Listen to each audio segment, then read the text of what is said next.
मेरी शैतान बहन अब फुल फॉर्म में आ गई थी और उसने मुझे जय को बेसमेंट ले जाने को कहा। वहां बहुत अंधेरा था और पूरे बेसमेंट में डस्ट और टूटा हुआ फर्नीचर बिखरा हुआ था।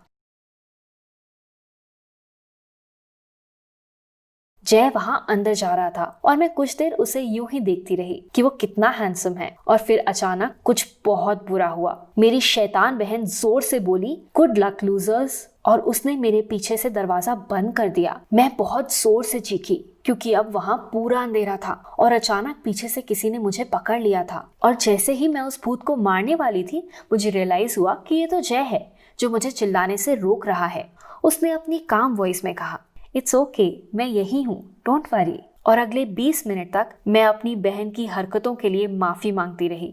ये बहुत ही एम्बैरेसिंग था, पर देन आई रियलाइज्ड कि इसी बहाने मुझे जय से बात करने के लिए इतना टाइम मिला। यस, उसका मुझे एम्बैरेस करने का प्लान बैकफायर कर रहा था। जय और मैं अब हमारी हॉबीज और सिमिलैरिटीज के बारे में बात कर रहे थे।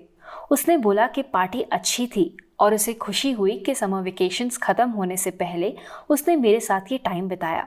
उसने बताया कि वो हमेशा से मुझसे बात करना, मुझसे दोस्ती करना चाहता था। मेरा दिल खुशी से एक्सप्लोड हो गया। फिर एक डरावनी सी आवाज सुनाई दी और जय ने मेरा हाथ पकड़ लिया। उसने मुझे बताया कि कैसे उसके पेरेंट्स अलग हो गए और अब वो कितना लोनली फील करता है। करीब आधे घंटे बाद हमें उस डरावने से बेसमेंट के बाहर से कुछ कदमों की आवाज आई। हमने आवाजें लगाई और जय के दोस्तों ने दरवाजा खोल दिया। वो मेरी लाइफ के बेस्ट 30 मिनट्स थे। ना सिर्फ मुझे अपने ड्रीम मैन के साथ टाइम बिताने का मौका मिला, बल्कि उसने मुझे नेक्स्ट डे कॉफी पे भी बुलाया। क्या उसने मुझे डेट पे बुलाया? यस। बट स्टोरी यहाँ खत्म नहीं हुई। रियल ड्रामा तो इसके बाद हुआ। पार्टी खत्म होने ही वाली थी जब मैंने अपनी सिस्टर को जैसे बात करते सुना। अब क्योंकि मैं थोड़ी क्यूरियस टाइप की हूँ, तो मैंने उनकी बातें सुनी और फिर मुझे सच पता चला। जय मेरी बहन को थैंक यू बोल रहा था हमें बेसमेंट पे लॉक करने वाला प्लान बनाने के लिए। तो जय को भी मुझ पे क्रश था और वो काफी समय से मुझसे बात करने का मौका ढूंढ रहा था। और इन दोनों ने मिलके ये पूरा प्लान बनाया था ताकि वो मुझे डेट पे ले जाने के लिए पूछ सके। वो मेरी लाइफ का बेस्ट डे था।